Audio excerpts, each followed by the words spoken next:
Bom dia a todos. Muito bem-vindos ao primeiro evento do ano da Câmara de Comércio Espanhola no Brasil. É uma honra tê-los aqui para esse encontro tão importante de diálogo entre os empresários e o governo do Estado de São Paulo. Então, hoje o propósito é precisamente esse, abrir uma outra via de diálogo. A gente agradece os representantes do governo de São Paulo que estão aqui conosco por darem a oportunidade a vocês conhecerem um pouco mais a fundo do programa de concessões e PPPs do governo e discutirem os projetos que estão agora em estudo e os projetos que estão em licitação. Então, o formato hoje, nós vamos realmente ter uma apresentação e depois abrir um espaço para perguntas. O nosso interesse aqui é realmente abrir um fórum de diálogo. Então, a gente agradece a transparência e a disponibilidade do governo para precisamente estar aqui para atender às perguntas do setor privado. Então, eu gostaria, primeiramente, de agradecer a presença da Isadora Chansky-Cohen, que é a responsável pela unidade de PPPs do Governo do Estado de São Paulo e que hoje vai fazer a apresentação. Cumprimento também a Ana Paula Pava, que é assessora internacional do Governo do Estado de São Paulo, as nossas conselheiras comerciais e econômicas da Embaixada da Espanha, Isabel Rata Garcia Ronceda e Ana Fornels. Eu passo a palavra para a Isabel, que vai também fazer umas breves palavras aqui de abertura e dar o contexto desse encontro. Obrigada, Carolina. Bom dia a todos. Primeiramente, eu queria me apresentar. Provavelmente muitas das empresas que estão aqui não hemos tenido todavía o placer de conocernos. Eu sou Isabel Rata, a Conselheira Econômica e Comercial da Embaixada em Brasília. Nós estivemos falando com o governo de São Paulo no mês de novembro e nos mostraram o programa de projetos PPP que tem para os próximos meses. Então, nós consideramos que era muito interessante para as empresas espanholas. Então, nós estamos muito agradecidos à Câmara, sempre tão disposta para acolher nossas iniciativas. Por supuesto, eu quero agradecer às empresas aqui presentes a sua participação e ao governo também para a apresentação dos projetos. Eu acho que são de grande interesse para as empresas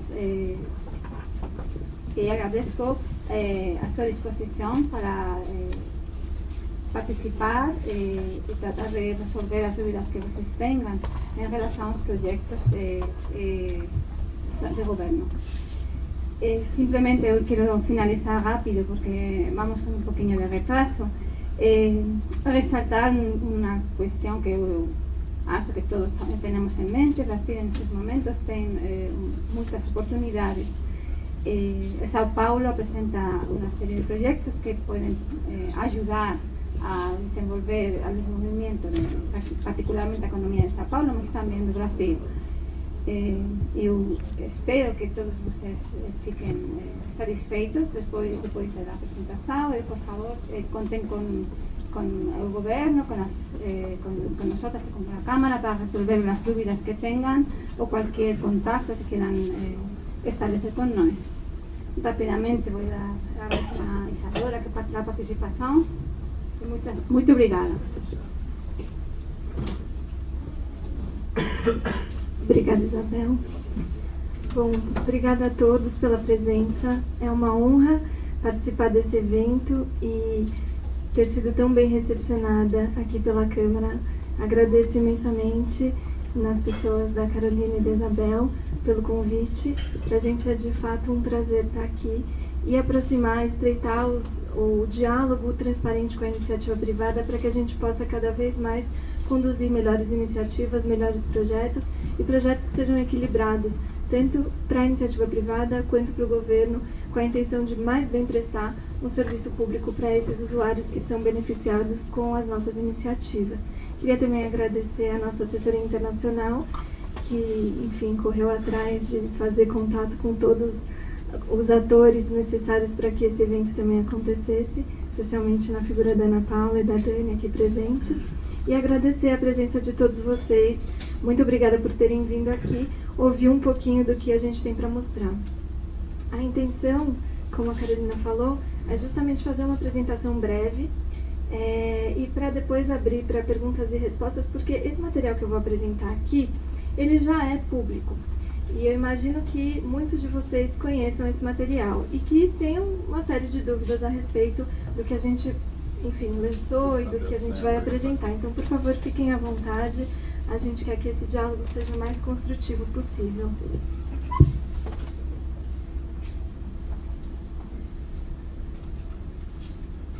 Bom, essa é a agenda do que eu vou trazer para vocês hoje. Eu acho interessante a gente falar sobre quem nós somos, porque para o investidor estrangeiro, eu acho que é bastante pertinente conhecer o aparato institucional segundo o qual, e que vai, na verdade, como eu posso dizer, conduzir as iniciativas, conduzir os diálogos com os parceiros que forem celebrar essas concessões e essas parcerias com a gente. Então, por isso, eu acho pertinente de apresentar quem nós somos, contando um pouco do arranjo institucional, segundo o qual nós estamos organizados, e um pouco do histórico das nossas parcerias, sejam elas concessões, sejam elas parcerias público-privadas e outros tipos de parcerias também. Depois eu queria destacar e enaltecer a presença de todos vocês e dizer que as empresas espanholas e outras empresas estrangeiras já têm estabelecido essas parcerias com o governo do estado já a longo prazo, e é um prazer enorme ter vocês aqui com a gente. E, então, por isso a gente trouxe como destaque a presença de vocês nas nossas parcerias. É claro que, enfim, depois eu posso pontuar isso, é claro que os estrangeiros eles estão em uma série de serviços que são prestados aqui, ou, enfim, de contratos que são celebrados com o governo do estado, mas eu quis chamar a atenção um pouco para as parcerias que a gente celebrou com vocês de longo prazo aqui para o desenvolvimento da infraestrutura. E depois queria destacar os nossos novos projetos. Eu vou falar sobre o pipeline das nossas iniciativas que estão por vir, que estão por ser publicadas, com destaque específico para as nossas concessões de rodovias. Por quê? Porque as boas práticas que a gente tem desenvolvido nesse espectro provavelmente vão ser replicadas nos nossos próximos projetos. Bom, então, começando com o panorama institucional, eu sou a Isadora, eu represento a unidade de parceria público-privada. Atualmente, o governo do estado de São Paulo reestruturou a sua secretaria de governo. Essa secretaria ela existia no mandato do governador Mário Covas e ela foi novamente ativada para que pudesse fazer a articulação de atores necessários para a condução de estratégias, de iniciativas estratégicas e parcerias. Porque foi se verificando que para boa condução dos projetos de infraestrutura que são realizados por meio de parcerias e de parcerias público-privadas e de concessões e outras ações estratégicas do governo, seria necessário que o próprio governo, pelas suas secretarias, pudessem desenvolver um diálogo mais aproximado. A gente trata aqui de projetos que têm uma série de vertentes que os constroem. São econômico-financeiras, são orçamentárias, são jurídicas, são pertinentes aos próprios setoriais que desenvolvem essas parcerias, e para que esse diálogo fosse o mais afinado possível, entendeu-se necessária que essa secretaria fosse reativada. Então, a unidade de PPPs, que até então era vinculada à Secretaria de Planejamento, passou a ser vinculada à Secretaria de Governo. Atualmente, o secretário de Governo é também o presidente dos conselhos, gestor de parceria público-privada e diretor de desestatização. Esses conselhos, como está representado aqui na tela, são integrados pelos secretários de diversas áreas que, em última análise, definem pela conveniência e oportunidade de realização dos projetos que são submetidos à aprovação deles.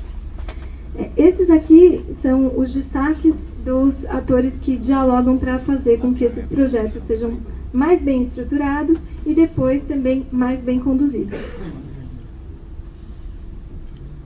Para contar um pouco do histórico das parcerias do Estado de São Paulo, nós já vimos há mais de 20 anos realizando, em conjunto com vocês, parcerias para desenvolvimento de uma série de serviços e para a melhoria da infraestrutura.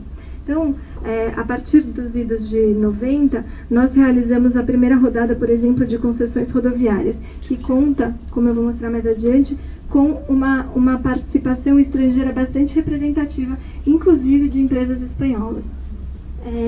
A partir de 2006, na verdade antes, com a lei em 2004, o governo do estado passou a se debruçar sobre a possibilidade de fazer parcerias de acordo com um novo arranjo legal. E aí, nesse sentido, o governo do estado lançou a primeira parceria público-privada, que é a parceria público-privada da linha 4 do metrô, até hoje existente. De lá para cá, eu vou mostrar para vocês, mas de lá para cá, o governo do estado de São Paulo celebrou 11 contratos de parcerias público-privadas. E hoje é o estado com o maior número de parcerias celebradas nessa modalidade. E agora, a partir de 2016, e isso é um pouco do que eu vim trazer com maior destaque para vocês, a gente tentou aprender com os nossos erros, trazer as lições aprendidas e replicar as boas práticas que a gente foi aprendendo ao longo desse histórico para esses novos contratos que vão ser, esperamos, celebrados em breve e que já foram, em boa medida, publicados. Aqui também é só um destaque que eu acho bastante interessante de se fazer.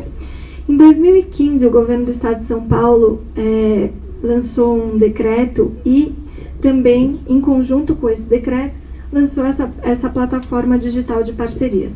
A intenção, e acho que em linha com o que a gente vem tentando promover aqui, é aproximar cada vez mais, de forma institucional e transparente, o diálogo com a iniciativa privada. Por meio desse decreto foi regulamentada a forma como o governo se relaciona com novas propostas que possam vir da iniciativa privada, ou com todas as demais interações necessárias ao longo do processo de desenvolvimento dessas parcerias, seja no momento de sua estruturação, seja depois no momento da sua condução, uma vez assinada. Por meio dessa parceria, dessa plataforma digital de parcerias, então, a gente tornou público uma série de documentos que lastreiam as nossas parcerias e fez também com que a iniciativa privada pudesse encontrar um canal único e exclusivo de diálogo com o governo para sugerir novas iniciativas que possam ser conduzidas por meio de parcerias. Nós recebemos isso e, a partir de então, e o decreto regulamenta isso, a partir da recepção dessas propostas, nós avaliamos e elas passam por uma série de estágios até que sejam submetidas, se, enfim, assim passarem por todas as fases, até que sejam submetidas aos conselhos para que eles definam sobre a oportunidade e a conveniência de realizar de fato esses projetos. Como eu mencionei, o nosso programa estadual de parceria público-privadas hoje conta com 11 contratos já celebrados e alguns projetos que eu vou mostrar mais adiante que já estão no pipeline para serem publicados ou, de fato, contratados. Atualmente, a gente tem esses setores como destaque das nossas parcerias. Então, são parcerias na área de mobilidade urbana, na área de infraestrutura rodoviária, a PPP dos Tamoios. A gente tem parcerias na área de saneamento, que são as parcerias que atualmente são encabeçadas pela Sabesp. Temos parcerias na área de saúde e parcerias na área de habitação. Ao todo, só em grandes números, a gente tem contratados por meio dessas parcerias mais de 20 bilhões em investimentos, só para as parcerias público-privadas. E o nosso programa estadual de concessões, que iniciou antes, e aí também para dar grandes números, como destaque, a gente já tem aí investimentos contratados da ordem de 80 bilhões de reais, se eu não me engano, o mais atualizado. Eu acho que vocês já estão cansados de saber e participam bastante desse universo, mas não custa dizer que a gente tem no nosso projeto, histórico de concessões, 19 concessões rodoviárias já contratadas, temos concessões na área de gás e temos também concessões na área de centros de exposição, que é o nosso Centro Cultural Imigrantes. Aqui, então, chegamos àquela parte que eu disse a vocês que destacaria a presença das empresas estrangeiras, com foco em empresas espanholas no desenvolvimento das nossas parcerias. Para nós, é um grande prazer e, enfim, queria destacar a excelência na prestação de serviço que vem sendo desempenhada pelos estrangeiros e que sempre é enaltecida não só pelo governo, mas também por todos os rankings e os índices que colocam esses prestadores como os melhores do Brasil e do mundo.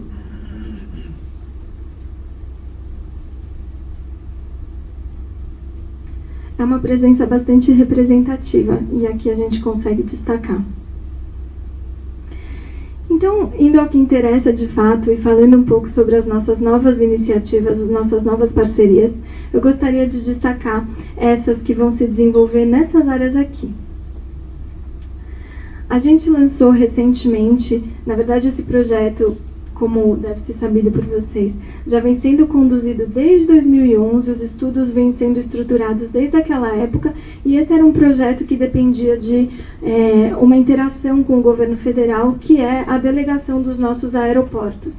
A intenção é que isso seja cada vez mais constante.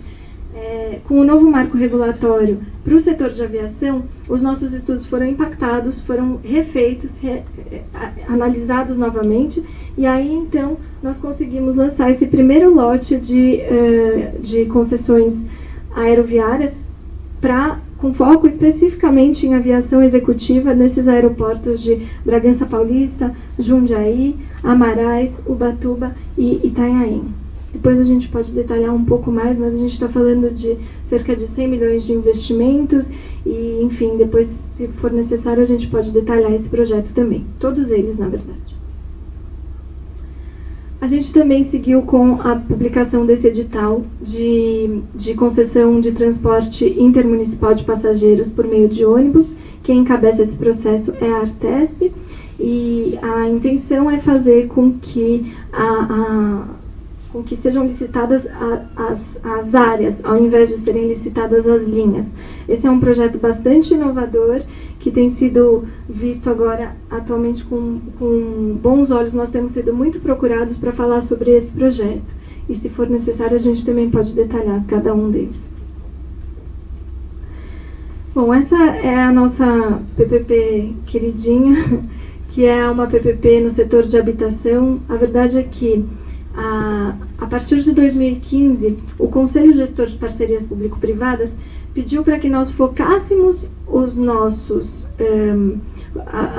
esforços e a nossa energia na realização de concessões, muito mais do que PPPs.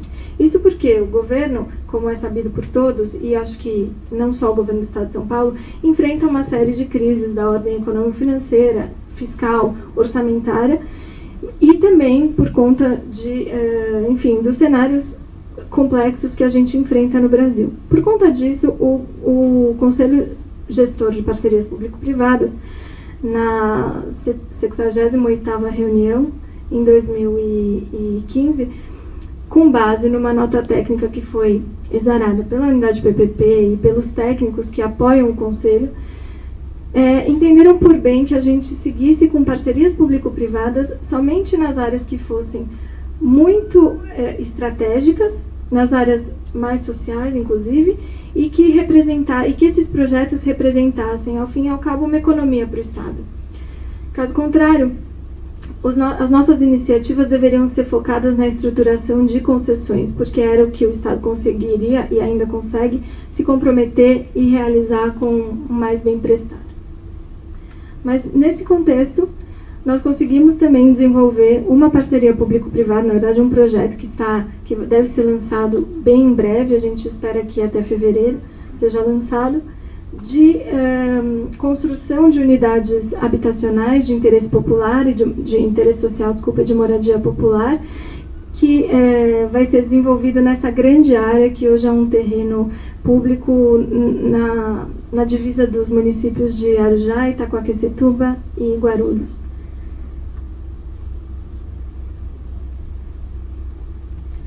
E aqui a concessão das linhas 5 e 17 do metrô. Esse é um projeto que foi recentemente submetido à consulta pública. Nós recebemos uma série de contribuições, todas elas estão sendo digeridas atualmente pelas equipes técnicas que estão cuidando desse projeto, e a intenção é lançar o edital ainda nesse primeiro trimestre. Esse é um projeto bastante interessante que provavelmente vai incorporar todas as inovações que eu vou tangenciar aqui nessa esfera também de transportes metropolitanos. E aí, então, para entrar no destaque de hoje, para conduzir a apresentação para a finalização, para que vocês possam apresentar perguntas, eu queria dar um destaque para esse novo programa de concessões rodoviárias. Então, a gente está chamando isso de uma terceira rodada de concessões, que foi anunciada recentemente pelo governador, na verdade em novembro de 2015, e que conta, então, com o lançamento de 4 novos lotes de rodovias a serem concedidas pelo Estado. Somente, então, para fazer um breve panorama, as concessões de rodovias atualmente, elas são geridas, elas são gerenciadas e, como eu posso dizer, fiscalizadas e reguladas pela Artesp, que é a agência reguladora do Estado de São Paulo, que cuida dos transportes. A Artesp, então, vem fazendo o acompanhamento de cada um dos projetos já contratados e atua contundentemente na realização e estruturação dos novos projetos. É muito interessante lidar com a Artesp, porque ao longo desses anos foram desenvolvidos nos técnicos que participam com a gente uma expertise a respeito dessa malha rodoviária que eu julgo como incomparável em termos de Estado de São Paulo. São realmente muito qualificados e prezam muito pelo diálogo com a iniciativa privada. Então foi um cenário muito apropriado para desenvolvimento desses novos lotes. Eu destaco aqui também, e eu acho que isso é um ponto bastante importante que eu vou retomar no último slide, a parceria que foi realizada com o IFC. O IFC é um braço do Banco Mundial que dialoga e que aproxima os projetos públicos, não só, mas dentre as suas atividades, aproxima os projetos públicos daquilo que seja afável, que seja atrativo para a iniciativa privada. Nós contratamos o IFC para fazer, conferir para esses projetos as inovações apropriadas para sinalizar ao setor privado que a nossa intenção é de fazer projetos cada vez mais equilibrados e que possam ser atrativos para a iniciativa privada e especialmente financiáveis. Nesse sentido, a IFC contratou também uma série de consultores, inclusive consultores internacionais, para que fizessem uma reavaliação dos projetos e dos estudos que estavam sendo conduzidos pelo governo do Estado para a estruturação desses lotes que eu mencionei para vocês. Então, são empresas de grande renome internacional e reconhecimento, por exemplo, a Steer Davis e o escritório de advocacia Allen Overy, que fizeram tanto o estudo de demanda quanto os estudos de engenharia e depois também fizeram a estruturação, nos apoiaram na estruturação jurídica dos documentos para que os projetos pudessem ter, de forma mais adequada possível, a mitigação dos riscos que são compreendidos pelos investidores estrangeiros e, enfim, pelos demais investidores também, e também pelo braço financeiro desses projetos, como muitas vezes impeditivos da participação desses players no nosso mercado. E aqui eu vou destacar os projetos que já estão na rua, cujos editais já foram publicados, que são esse primeiro lote, que a gente chama de Florina e Garapava ou Centro-Oeste Paulista, e que hoje integra uma concessão que vencerá em meados de 2018 e que atualmente é um grupo espanhol, quem é nosso parceiro, quem é nosso, enfim, apoiador e desenvolvedor e operador dessa rodovia, desse trecho destacado, e que, a partir do momento em que seu contrato vencer, passará a integrar o território da nova concessão que foi publicada, nesse lote Florina e Garapava. Bom, brevemente, a gente estruturou um contrato de 30 anos, acho que isso é importante de dizer. Nós fizemos um estudo de demanda e isso foi, e aqui enaltecendo a participação da Arteris como o grupo operador atual, foi muito interessante poder contar com informações que já foram geradas ao longo de quase 20 anos de uma operação dessa rodovia, porque o nosso estudo de demanda e todas as outras informações às quais nós tivemos acesso eram informações muito contundentes, eram informações muito robustas, eram informações que, enfim, fizeram com que o próprio IFC, por meio da Steer Davis, avaliarem os nossos estudos como estudos conservadores, estudos bastante aproximados, na verdade, da realidade. Isso foi muito interessante de verificar e eu enalteço, mais uma vez, a operação que hoje é realizada pelo grupo concessionário. Aqui, enfim, um destaque para os investimentos, para quem gosta dos números. A gente está falando de um investimento de quase 4 bilhões ao longo dos 30 anos, sendo que os investimentos mais pesados no CAPEX vão ser realizados do ano 1 ao ano 8 e são os investimentos necessários para a duplicação desse trecho aqui de baixo, que até então não está sob concessão. São quase 200 quilômetros de duplicações. Eu acho que essa é uma informação bastante importante. Nós publicamos o edital há coisa de 2 meses atrás e os envelopes vão ser entregues na Bovespa no dia 22 de fevereiro. E aqui também mais um lote, que é o lote que a gente tem chamado de Rodovia dos Calçados, que começou chamando Itaporanga Franca, e que também, da mesma forma como o lote Centro-Oeste Paulista, conta hoje com um trecho que já é atualmente administrado por uma concessionária privada, que é também o Grupo Artes. Os mesmos comentários que se aplicavam ao primeiro lote se aplicam aqui também. Nós fizemos um estudo de demanda, nós fizemos o acesso dos dados que já foram gerados ao longo desses 20 anos e que são muito consolidados, e isso fez com que, de novo, o próprio OFC avaliasse esse como um modelo muito apropriado, muito realista e até conservador. E aqui os investimentos que estão sendo contemplados para esse lote. Esse lote tem uma extensão um pouco maior, são 720 quilômetros a ser concedido, e ele conta com duplicações necessárias de cerca de aproximadamente de 275 quilômetros.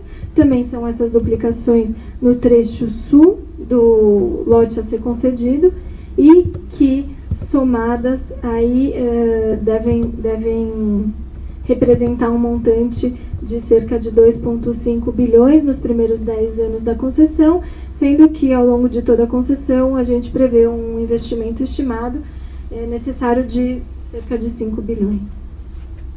Esse lote também o edital já foi publicado e a sessão de abertura de entrega dos envelopes, para falar a verdade, está marcada para final de abril. Essas são as inovações operacionais. Eu, particularmente, sou bastante entusiasta dessas inovações porque elas trazem maior conforto para os usuários. São coisas que nós entendemos por bem de adicionar a nova lógica, né, essa nova rodada de concessões, porque as inovações tecnológicas deram conta de fazer com que a gente chegasse até aqui. E, então, isso para o usuário tem sido visto como uma boa prática, tem sido visto como necessário para a prestação do serviço adequado nessas rodovias. Então, nós decidimos por incorporar todas essas tecnologias, enfim, todos esses elementos que são apropriados, mais bem apropriados, para a prestação do serviço com segurança e com qualidade para esses novos lotes. E, por fim, esse é meu último slide, eu deixo aqui em destaque as principais inovações que a gente incorporou para esses documentos. Nós estamos aqui falando, e aí a gente pode debater um pouco sobre isso, se vocês quiserem, mas nós estamos falando tanto em inovações que são pertinentes à fase da licitação, ao certame licitatório, na tentativa de diminuição das barreiras de entrada de estrangeiros, de fundos de investimentos e de potenciais novos players que possam ter interesse para desenvolver com o governo do Estado essas parcerias, quanto também inovações contratuais, que dizem respeito já à fase operacional, à fase em que a concessão de fato se estabelece.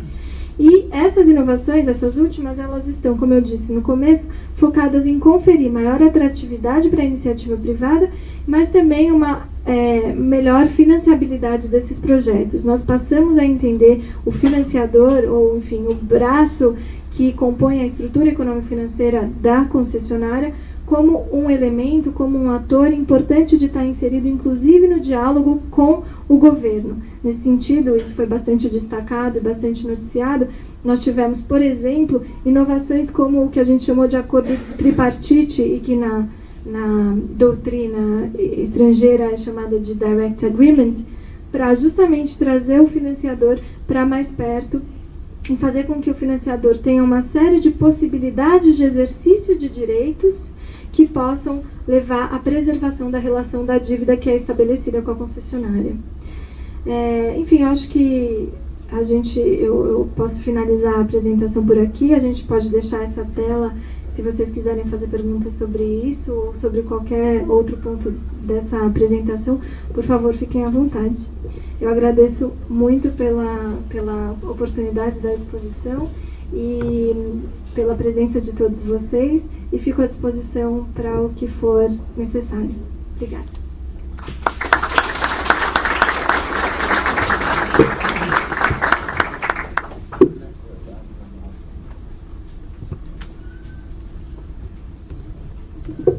Muito obrigada, Isadora. Vamos abrir agora, então, para as perguntas.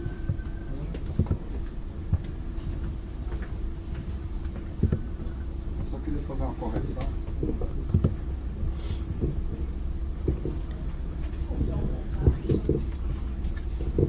Bom dia para todos. Eu só queria fazer uma correção. O São Paulo Expo, antigo Expo Imigrantes, a qual a GL Eventos investiu 400 milhões, inclusive fez isso no Rio Centro, ele não é um centro cultural, é um centro de convenções e de exposições. Então pode ser que tenha gente fora de São Paulo aqui. Só apenas uma correção.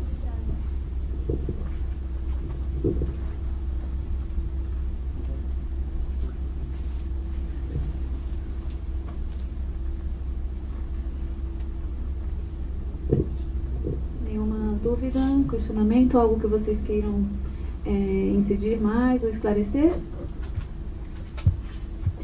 Bom, sendo assim, eu agradeço muito a presença do Governo do Estado de São Paulo, agradeço especialmente a presença de vocês, nossos associados. Esse é um encontro que é exclusivo para os nossos sócios. A presença de vocês significa que o que a Câmara tem feito de tentar aproximar a iniciativa privada, os nossos associados, facilitar o diálogo com as entidades públicas é de utilidade. Nós temos realizado outros encontros com governos regionais. Nós tivemos um encontro com o governo do estado do Mato Grosso, com o governo de Goiás, com o governo do Rio de Janeiro, porque pensamos que é importante servirmos de canal de comunicação entre os nossos associados e as entidades governamentais. Vamos ter uma pergunta aqui. Normalmente, muita gente faz pergunta e aí você fica esperando, né? Aí, se acabar, eu entro. Parabéns pela apresentação, realmente, grande parte é conhecida. Mas me faltou um pouquinho sobre o assunto financiamento de todas essas operações. E me faltou um pouquinho também, porque muitas concessões já existem e estão por vencer, né? Como o governo está olhando essas concessões que estão por vencer e que deverão ser incorporadas a outras? Essa é uma pergunta. E quando eu falei de financiamento, inclusive Isabel está aqui, eu estive com ela tratando do assunto, vou estar lá no ISEC semana que vem. A parte do governo, todos sabemos que está muito restrita. Imagino que seja essa a razão das concessões, né? Menos PPPs e mais concessões. Mas olhar um pouquinho mais essa área da parte do governo nas PPPs.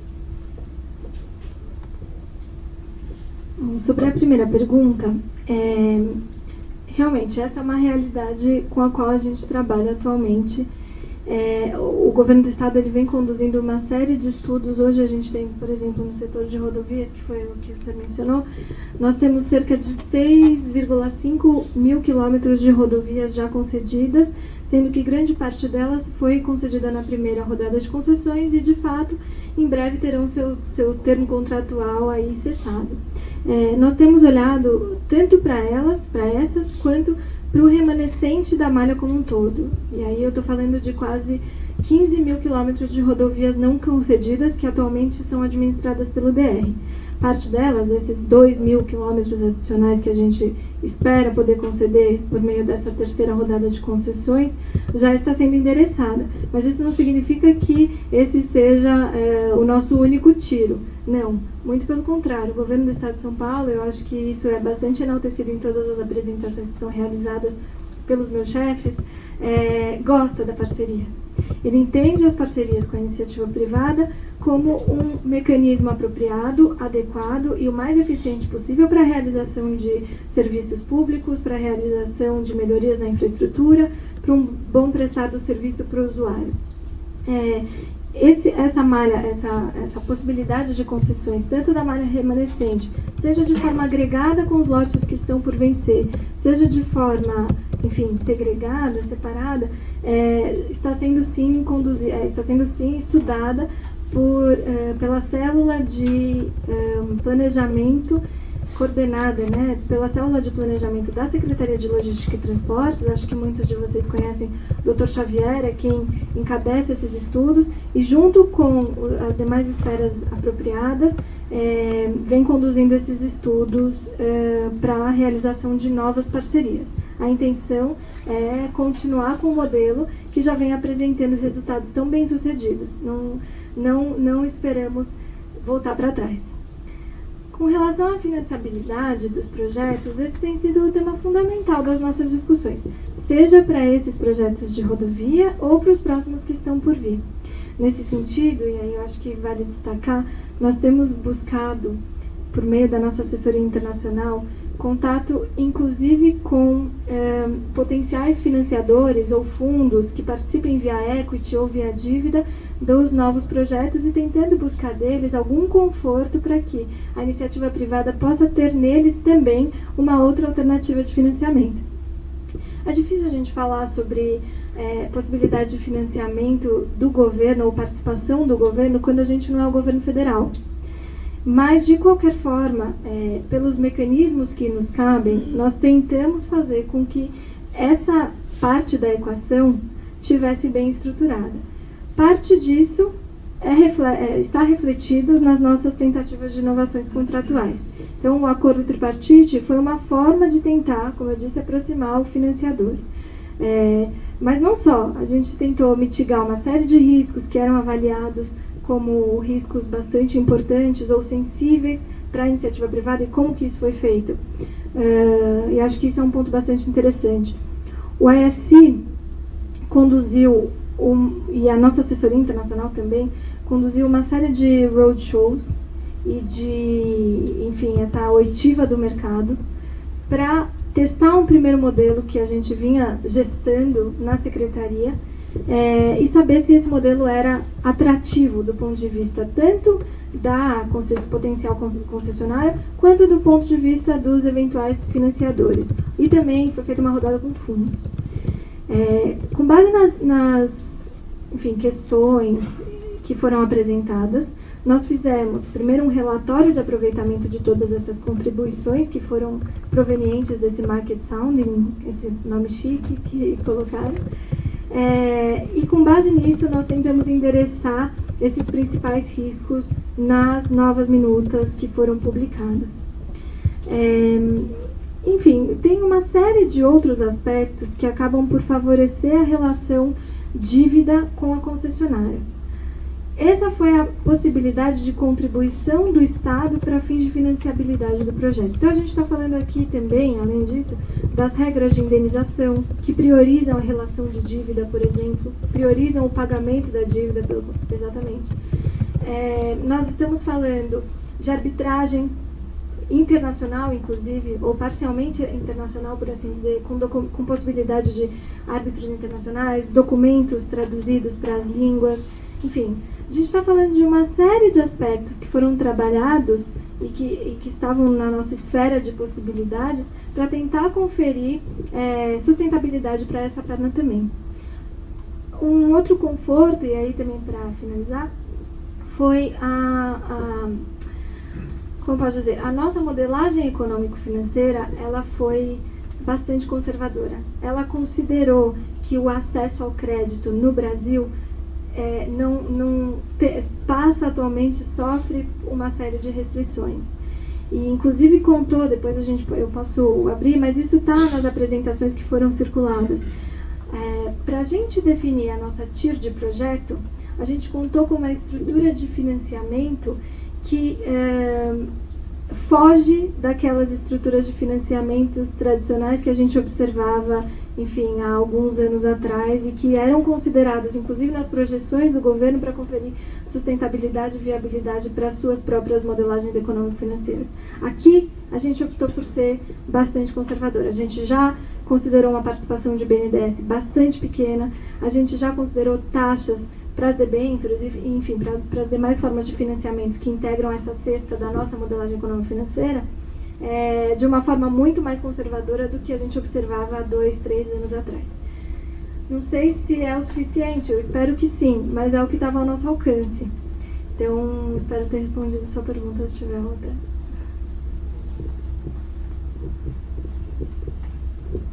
Parabéns, Isadora. Meu nome é Doris Wilhelm, sou da Fernandes Figueiredo Advogados e de uma unidade que é a Governança Corporativa Aplicada. Nessa modelagem, vocês pensaram em algum momento nessas PPPs fazer o famoso, tripartite de governo, a iniciativa privada, uma operadora especializada para a concessão e uma perna mercado, ou seja, combinar um pouco o funding de dívida com ações, equity, e de certa forma colocar no projeto que essa empresa viesse, num determinado momento de maturidade, ou sei lá o quê, ser listada na Bolsa, abrir capital, quer dizer, buscar um funding adicional conforme a fase dos projetos, e ao mesmo tempo, no momento que ela se lista, ela vai buscar um nível de governança corporativa, isso assegura mais direitos aos investidores, etc., entra num outro nível de responsabilidade. Então, se isso foi pensado nessa modelagem também pelo governo do Estado. E que área que está dentro do governo está subordinada, porque eu cheguei atrasada e eu não vi. Se é CODEC ou isso está ligado a outra área dentro do governo do Estado. De todas as parcerias, da onde vem a responsabilidade dentro do Estado dessa gestão? Bom, atualmente a gestão das parcerias ela fica focada na unidade PPP, que atualmente é vinculada à Secretaria de Governo, mas isso não significa... Não, a Secretaria de Governo foi uma secretaria que foi recentemente reativada, em 2015. Mas isso não significa que o CODEC, e, enfim, a Fazenda e o Planejamento e todos os demais braços estatais também não façam e não participem da gestão desses contratos. Aliás, muito pelo contrário. A gente sempre tem que fazer relatórios conjuntos, inclusive para submeter aos nossos controles. Acho que depois o Rafa, que é aqui da minha equipe, é um brilhante advogado, pode dar maiores informações sobre isso, mas a gente toma todos os cuidados para que todos os atores necessários participem, tanto dos controles, quanto dos reportes e quanto dos encaminhamentos e intercorrências pós-contratuais que possam acontecer, justamente para que, como essas parcerias são tidas como estratégicas, é justamente para que a gente possa ter uma resposta o mais rápido possível. Então, a gestão ela é concentrada, talvez, nesse núcleo que é a Secretaria de Governo, a Subsecretaria de Parcerias e Inovação, mas essa secretaria, que é uma secretaria meio, ela promove o diálogo entre todas as outras que têm que participar e responder rapidamente sobre esses projetos. Com relação ao acordo tripartite e a estrutura, enfim, de investimento, de financiamento da concessionária, eu posso falar horas sobre esse acordo porque eu adoro ele, mas enfim, essa foi uma iniciativa um pouco experimental. Na verdade, a gente não tem histórico de acordos tripartites que foram celebrados, esse Direct Agreement, que foram celebrados no Brasil. A gente tem experiências ao redor do mundo, mas a gente teve que traduzir, tropicalizar, como a minha chefe gosta de dizer, tropicalizar essa experiência aqui para o contexto do Brasil e para o contexto de São Paulo, que também guarda suas particularidades. Uma das coisas que a gente sentiu, então, como necessária de ser explorada é o caráter facultativo de adesão a esse contrato tripartite.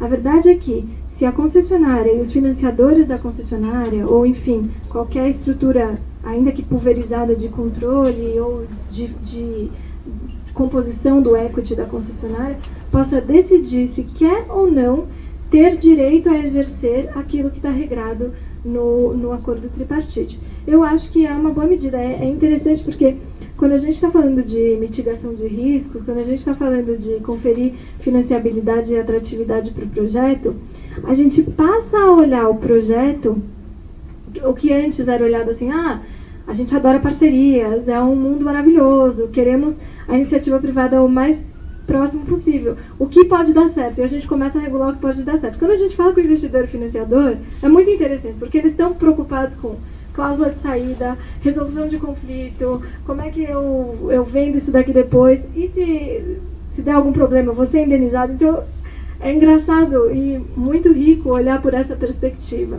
Então, a gente trabalhou muito contundentemente na regulamentação de cenários de potencial estresse. E o acordo tripartite, ele vem nesse contexto. Então, ele é um acordo celebrado entre esses três atores, como você bem pontuou, muito obrigada, tá? Já conhece todo o projeto. E ele se volta ou se presta a regulamentar uma situação de quase caducidade da concessão.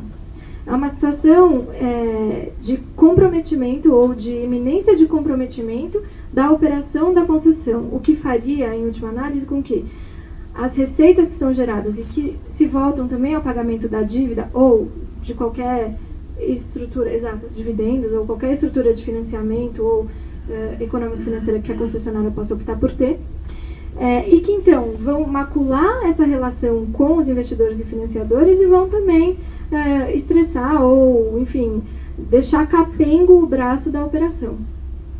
O que então o poder concedente fala? E não que isso já não havia sido facultado pela lei. Nós atuamos totalmente no limite da lei, ainda mais considerando as atuais alterações que foram promovidas. Mas a gente estabeleceu um rol de potenciais direitos que podem ou não ser exercidos pelo financiador, serem exercidos pelos financiadores, caso eles entendam por bem. São direitos que vão numa gradação, desde a reparação daquela situação direta pelo financiador ou por quem ele queira, contrate, passando então pelo step-in, pela administração temporária, e uma das coisas que a gente resolveu regulamentar de forma, enfim, mais cuidadosa e detalhada é a própria substituição da concessionária, que pode ser feita e encabeçada nesse processo pelo financiador. E aí, o interessante disso também é que, nesse momento, e até que a reestruturação se perfaça, a Artesp se compromete a conferir um período de cura, que a gente chamou. E nesse período de cura, a aplicação das penalidades é suspensa.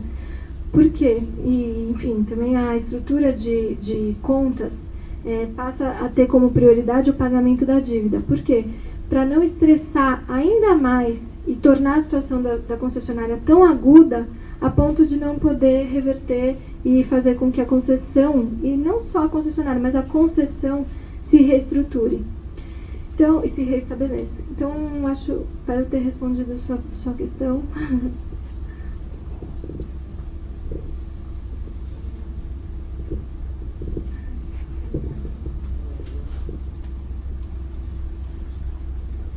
Obrigado. Isadora, bom dia. Meu nome é Pedro, eu sou da Zurich Seguros. Você estava falando do financiador, mas acho que você queria falar garantidor, não?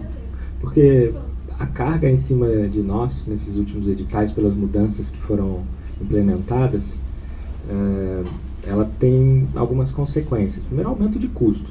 Aumenta a nossa obrigação significativamente. Eu entendo o histórico que vocês já tiveram com problemas de execução de garantia. Então, o aumento de custo é óbvio, a ponto de virar muito a cara do seguro de um produto à segunda demanda, condicional, enfim, com uma série de limitações para uma garantia muito firme, muito sólida de execução. Então, eu participo da comissão da FENSEG, da Federação das Seguradoras, que fala sobre esse assunto, e fala-se bastante na apólice de BID, que acho que o mercado já topou a sugestão, mas na apólice de performance eu não sei. Então eu queria saber um pouco da sua visão sobre esse assunto.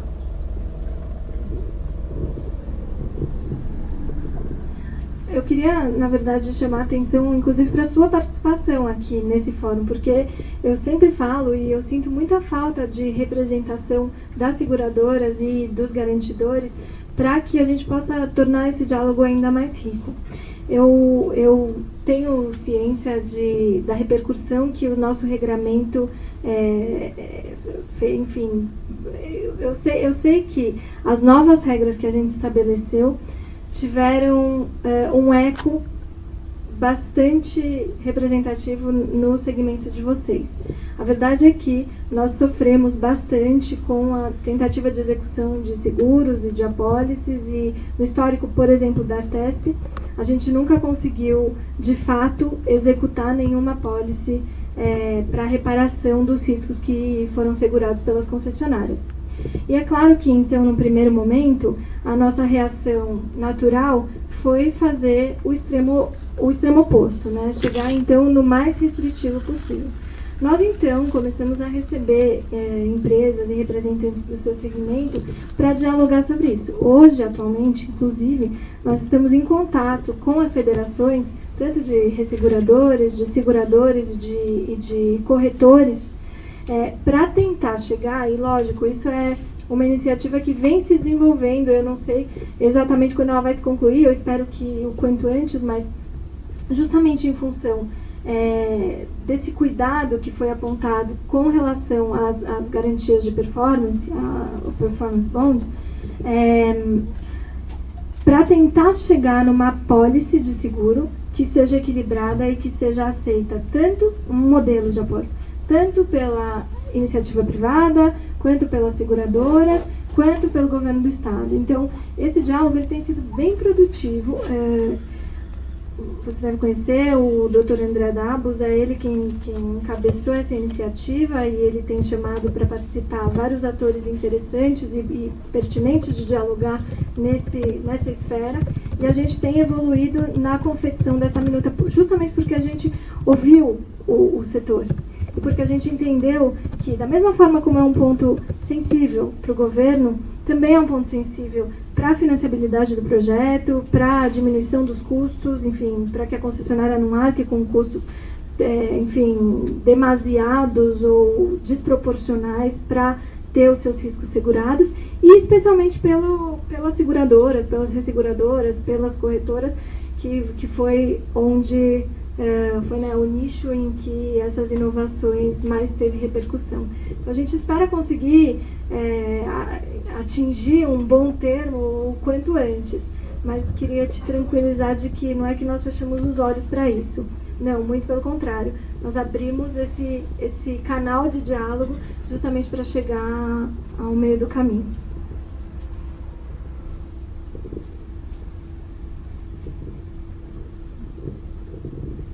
Alguém mais tem perguntas? Tem tantos assuntos, gente, pode perguntar. Fiquem à vontade. Vai lá.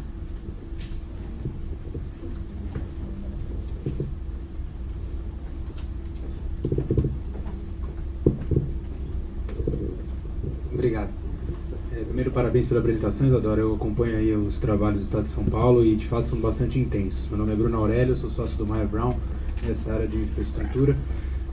Minha pergunta, ela foge um pouco das rodovias, ela volta fazendo ao BOR.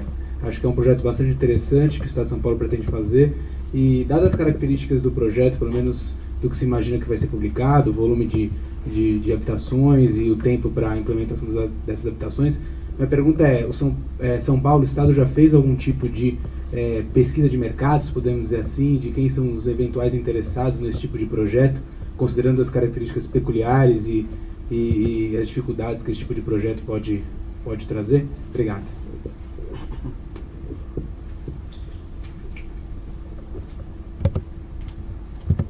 Obrigada pela pergunta.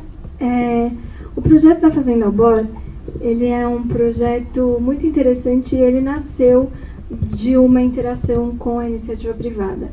Foi feito um edital de chamamento para que a iniciativa privada, potenciais interessados, desenvolvessem estudos que pudessem nos ajudar na estruturação da modelagem final desse projeto. Enfim, foi um processo, você bem sabe, enfim, longo e muito enriquecedor.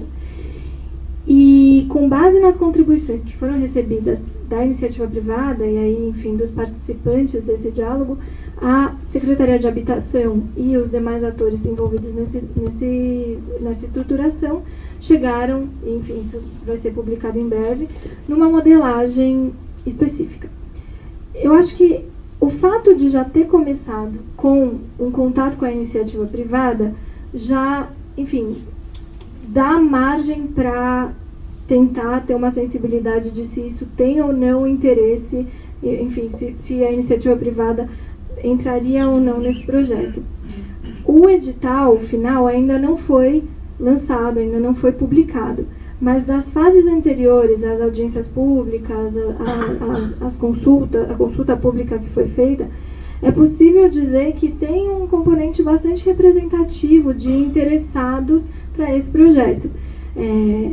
Ainda é cedo para dizer se esses interessados estão de acordo com todas as inovações e com todas as condições que vão ser e que foram inseridas nas minutas, nos documentos finais.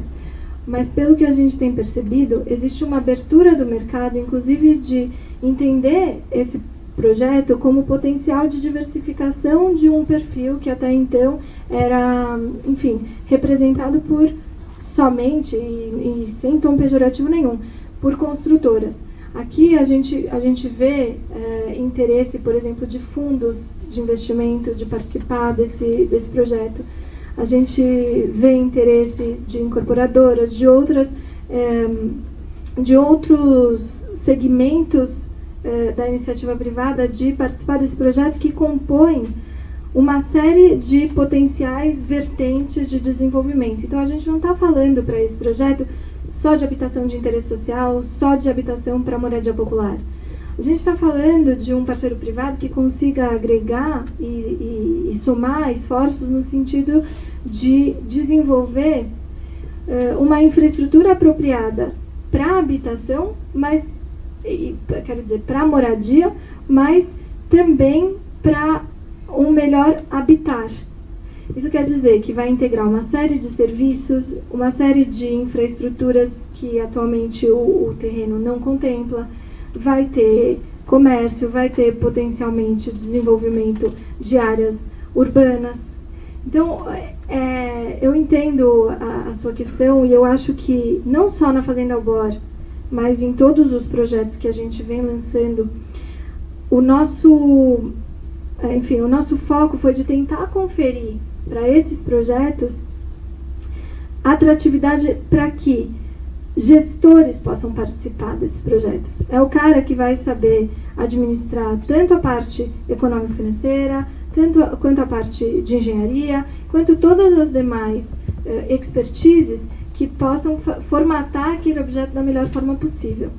Isso significa que ele tem que ser um bom administrador, ele vai contratar quem for o mais apropriado para desenvolver os serviços, para desenvolver a infraestrutura, enfim, e também tem que ser alguém com capacidade econômico-financeira. Isso também tem sido uma linha que a gente tem tentado replicar em todos os projetos para adimplir com as suas obrigações e assumir esses diversos compromissos.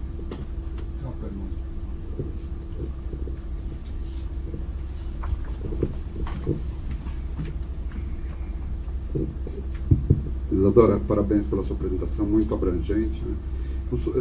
Ficou claro os cases de sucesso no metrô, na linha amarela aqui em São Paulo, a questão da habitação social, as rodovias, né? E nesses setores. Agora, eu te pergunto, numa crise nacional de segurança pública, por que não avançou nenhuma PPP na área de presídios? Telecomunicações, todos nós pagamos aqui, seja pessoa jurídica ou pessoa física, o FUST e o Funtel, que vai para um fundo de mais de 50 bilhões, esse dinheiro caiu no Tesouro, não foi utilizado para a expansão da banda larga. E por que a gente não faz PPP para expandir a fibra ótica aqui no estado de São Paulo? E a questão das escolas, por exemplo, tem escola em Uberaba hoje já sendo com gestão privada, ou seja, todas as escolas de Uberaba vão ter gestão de privada. Então, nesses 3 setores, por que não avançou isso no estado de São Paulo? Quando tem casos muito bem sucedidos em outras áreas, como rodovias, por exemplo.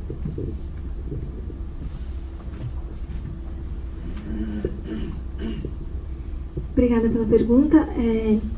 Antes de responder cada um dos aspectos que foi colocado, eu queria fazer um convite para que todos conheçam a plataforma digital de parcerias, porque a gente sempre pensa que o governo do estado, ou enfim, os governos têm que são as entidades apropriadas para propor iniciativas, para, enfim, noticiar novos projetos. Mas aqui a gente tem um canal para fazer com que a própria iniciativa privada provoque a administração pública, dizendo, olha, esse é um setor de muito interesse, gostaríamos de desenvolver.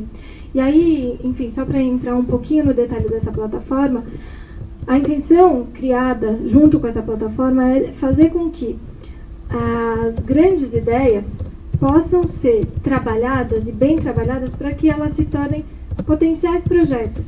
Porque onde se mapeia uma necessidade, não necessariamente se revela como uma oportunidade. E o governo ele se defronta muitas vezes com essa, enfim, com essa dinâmica, com essa balança, porque necessidade a gente está cheio, tem milhões de coisas a ser feitas, milhões. E a gente gostaria de ter braço suficiente, expertise suficiente, ideia suficiente para fazer tudo o que é necessário de ser feito. Mas, enfim, assumindo um pouco a sua insuficiência, o governo do estado convida a iniciativa privada a sugerir potenciais projetos e trabalhar nesses potenciais projetos para que, nessas potenciais propostas, para que eles se tornem de fato projetos. Nessa esteira, eu posso, e também pegando o gancho da sua pergunta com relação aos presídios, à segurança pública, o fato desses projetos não terem sido noticiados ainda não significa que eles não estejam sendo pensados.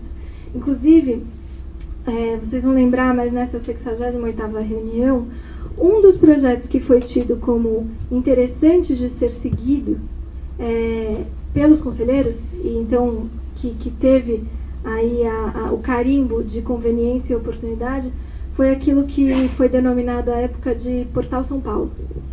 Portal São Paulo era um projeto que integrava, como um de seus componentes, enfim, concessão, ou enfim, parceria com o setor privado para a gestão de presídios. Esse é um dos projetos que vem sendo estudados, não só. A gente tem outros projetos na área de segurança pública que não necessariamente vão envolver PPP ou concessão, mas outras formas de parceria de longo prazo com a iniciativa privada que se adequam, que se adaptam um pouco daquele conceito de novas parcerias que foi inaugurado a partir de 2015, 2016 e que eu chamei a atenção aqui para vocês naquele slide. A intenção, como eu disse, é tornar o serviço mais eficiente, o mais célere, enfim, o mais adequado para o usuário possível. Se a parceria se revelar a melhor forma de se fazer isso, a gente com certeza vai fazer. Agora é preciso muito suor e muito esforço para que uma proposta se transforme num projeto. E isso tem sido feito. Isso tem sido conduzido pelas esferas apropriadas. Chamando um pouco a atenção também para essas parcerias que possam ser desenvolvidas entre o governo do estado e a iniciativa privada para outros setores, como o da educação, como o senhor colocou aqui, quando tratou das escolas, eu acho que vale a pena enaltecer o que a gente chamou de contrato de impacto social. São Paulo tem sido muito pioneiro na realização de estudos para a tentativa de estruturação desses contratos de impacto social. Essa é uma prática que é difundida em outros países, por exemplo, em Inglaterra, e que a gente está tentando importar pioneiramente para São Paulo. Nós seríamos os primeiros do Brasil a realizar uma iniciativa como essa. A intenção é se envolver com a iniciativa privada e, para esse caso específico, e eu posso dizer porque isso já vem sendo noticiado, diminuir ou trabalhar nos índices de evasão das escolas. Não é simples. A gente tem mais de 5.000 escolas no estado de São Paulo. A gente tem, enfim, uma série de serviços que têm que ser prestados pelo governo do estado. Mas essa célula, a equipe, enfim, e a iniciativa privada se esmera no aperfeiçoamento dessas propostas para que, dadas todas as complexidades que são enormes, a gente possa chegar na concretização de projetos. Não se preocupe, porque não é que essas áreas foram esquecidas, elas não foram. Elas estão sendo bem trabalhadas para que a gente possa caminhar com bons projetos que não representem para a gente ou para o nosso legado, que são as gestões futuras, se a gente está falando de parcerias de longo prazo, que não represente para os nossos legados problemas que sejam irreparáveis. Então, existe aqui um planejamento e um esforço no sentido de concretização.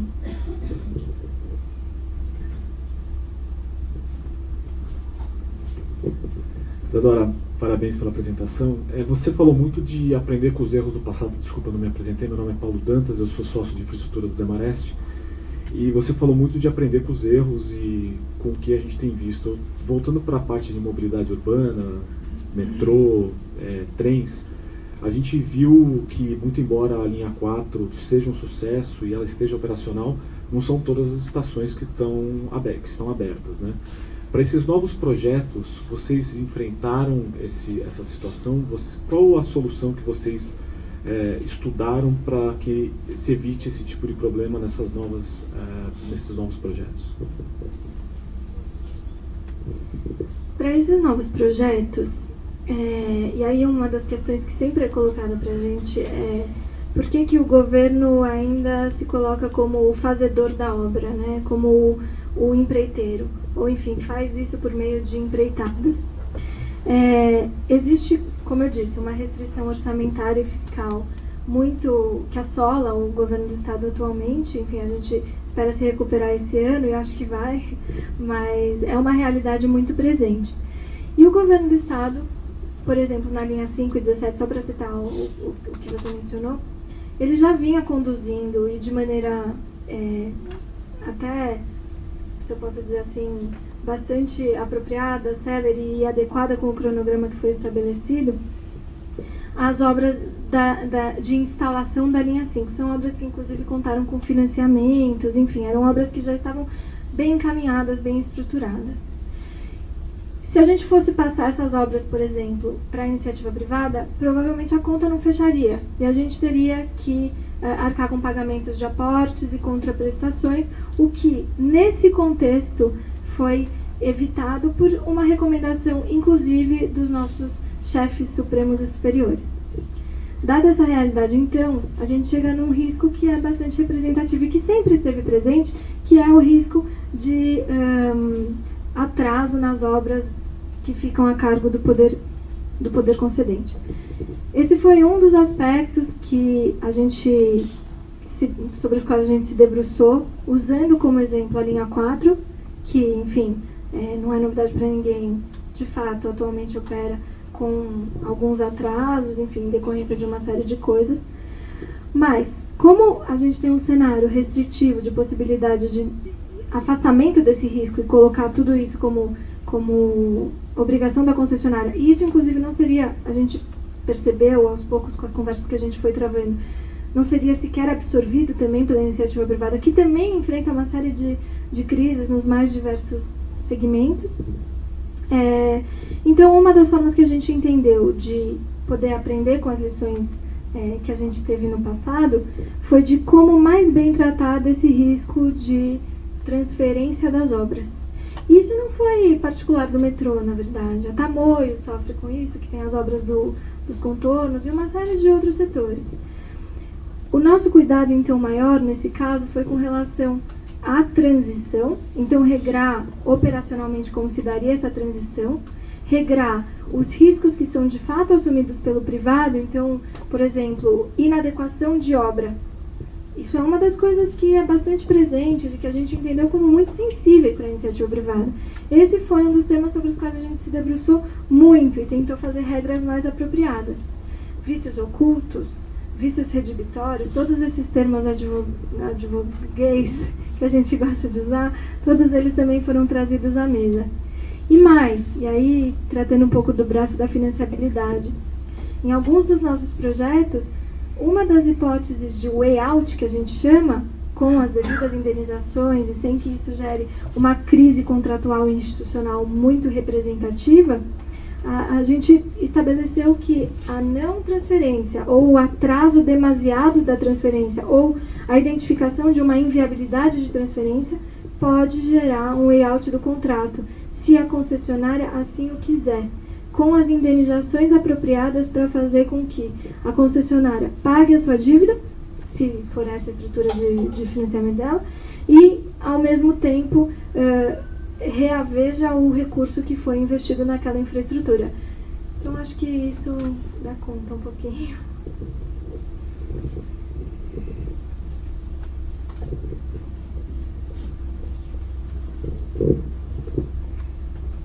Oi, tudo bem? Eu sou Pedro, da IDOM, e queria te fazer uma pergunta sobre um setor que não foi mencionado, que são as unidades de conservação, os parques estaduais.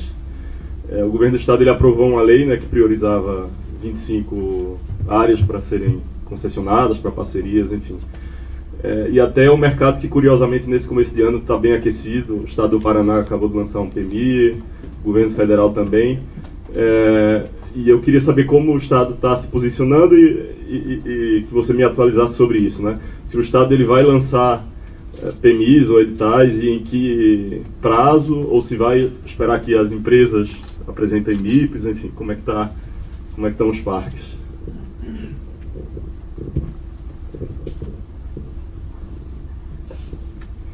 Bom, esse é um assunto que está na vez mesmo. Com essa edição dessa lei que aprovou a concessão dos nossos parques estaduais, foram engatilhados uma série de atividades para a estruturação desses trabalhos. A gente tem atualmente já grupos de trabalhos que estão debruçados e que estão dedicados aos estudos e aprofundamentos desses estudos para justamente a gente conseguir conceder os parques que foram aprovados pela lei. E a gente inclusive recebeu uma MIP também da iniciativa privada, enfocando justamente um dos parques que a gente estava enfocando nos nossos estudos internos. Essas informações elas estão todas disponíveis na plataforma digital de parcerias. Mas basicamente hoje a gente tem grupos de trabalho que estão dedicados a desenvolver os parques de Campos do Jordão e os parques da região norte de São Paulo, tô certo? Da região norte de São Paulo. A MIP que a gente recebeu, ela tinha um escopo, enfim, que era pertinente de ser trabalhado com essa iniciativa e, portanto, foi aglutinado. Isso foi aprovado pelo Conselho, se eu não me engano, na reunião de outubro. Os estudos estão sendo conduzidos. A gente hoje tem os comitês de análise preliminar, que são grupos de trabalho multissetoriais, que são compostos, por exemplo, pela Secretaria do Meio Ambiente e todos os setores... como é que chama? Florestal?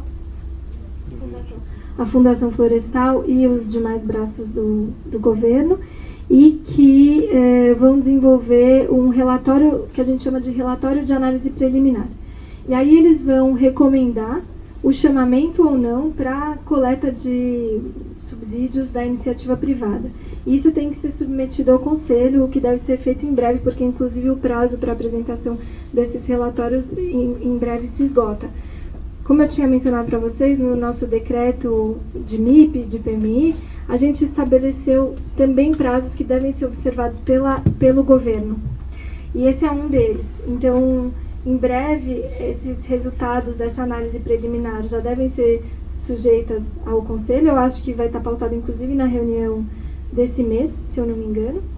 E, com base no que for deliberado, a gente pode ou não fazer chamamentos e seguir para a modelagem, enfim, final, por assim dizer, desses projetos, que depois também é submetida, por fim, aos conselhos para aprovação de lançamento dos editais. Isso não significa dizer que é tão simples assim, na verdade.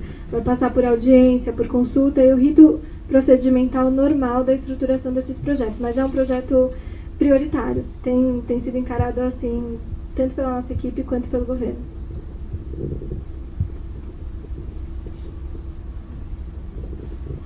Bom, pelo horário, acho que a gente vai encerrar.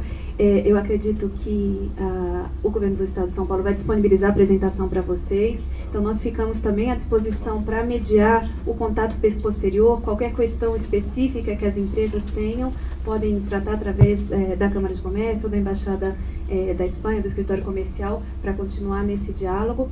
Agradeço a Isadora pela excelente apresentação, agradeço novamente todos os membros aqui do Governo do Estado de São Paulo e agradeço especialmente a presença de vocês, associados da Câmara. Gostaria de aproveitar para anunciar o nosso próximo evento, que vai ser no dia 17 de fevereiro, no auditório do Banco Santander.